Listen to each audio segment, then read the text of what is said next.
1964년 박정희 대통령이 차관을 도입하기 위해 서독에 방문했습니다.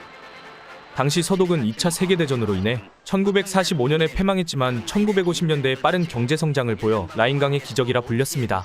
박정희 대통령은 이러한 경제성장을 눈으로 직접 확인하기 위해 차관 요청차 방문한 것이었죠. 서독에 도착한 박정희 대통령은 머무르는 내내 서독의 경제발전 상황을 주의 깊게 살펴봅니다.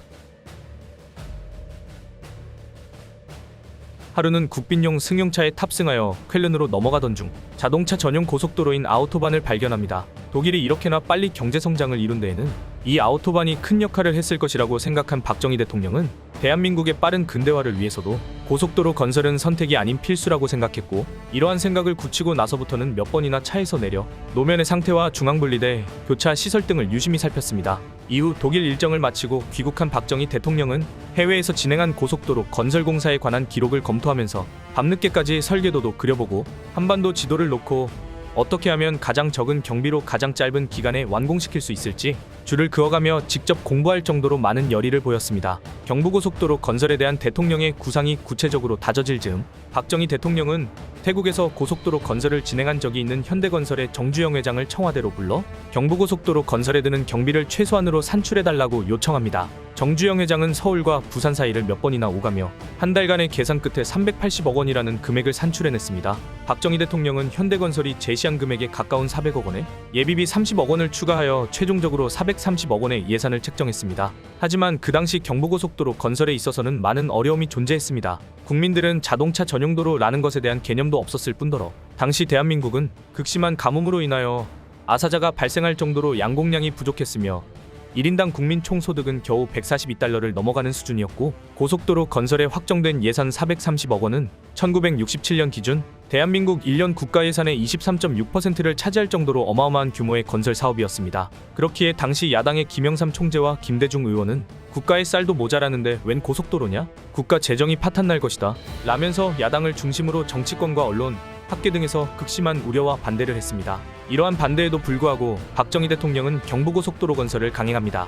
의식주도 해결하기 어려운 시절, 기술, 자본, 장비, 무엇 하나 제대로 갖춘 것 없이 희망 하나로 시작된 대형 국책사업은 투입된 모든 노동자들이 제대로 잠잘 시간도 화장실에 갈 시간도 없이 일했으며, 겨울에 땅이 얼면 얼어있는 땅에 불을 붙여 땅을 녹여가며 공사를 이어갔습니다. 여러 악조건 속에 시작된 도로건설 사업은 공사 9개월 만인 1968년 10월 서울과 오산 구간을 시작으로 오산과 대전, 대구와 부산 구간이 순차적으로 개통되었습니다. 단군 이래 최대 토목공사였던 만큼 더욱더 힘들고 험난했던 경부고속도로 건설 과정에는 77명의 인부가 사망하기도 했습니다. 이때 순직한 사람들의 희생을 기리고자 경부고속도로 준공기념식은 1970년 7월 7일에 맞춰 열렸고, 금강휴게소에는 그들을 위한 위령비가 세워져 있습니다.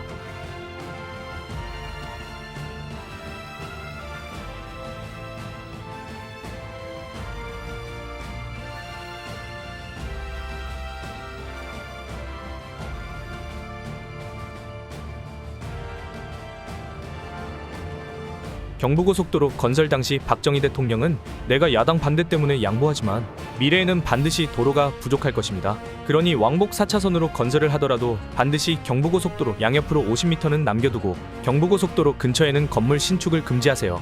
미래엔 더 확장을 해야 할 것입니다. 라고 이야기했는데 이 예언은 정확히 맞아떨어지죠.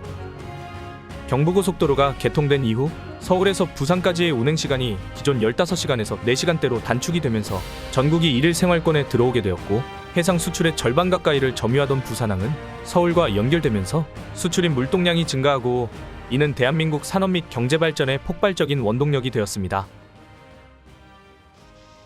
지금 우리가 구상하고 있는 대국도 건설 계획, 또는 이번에 금년부터 착수하는 경부 간의 고속도 도로 계획, 이런 것은 과거 우리 민족의 하나의 꿈이었다고 나는 생각을 합니다. 이 꿈을 우리들의 기술과 우리들의 자본과 우리들의 노력으로서 한번 이루어보자. 아직도 아마 이 경부 고속도 도로에 대해서는 안 된다고 생각하는 사람들이 된다고 생각하는 사람보다도 숫자가 더 많은 걸로 이렇게 듣고 있는데, 나는 이거 절대 된다고 해서 확신을 가지고 있다는 것을 오늘 이 자리에서 여러분들께 말씀드립니다. 당연시 여겼던 고속도로를 달릴 때마다 이제는 감사한 마음을 가지게 될 것 같네요. 오늘 이야기는 여기서 마치도록 하겠습니다.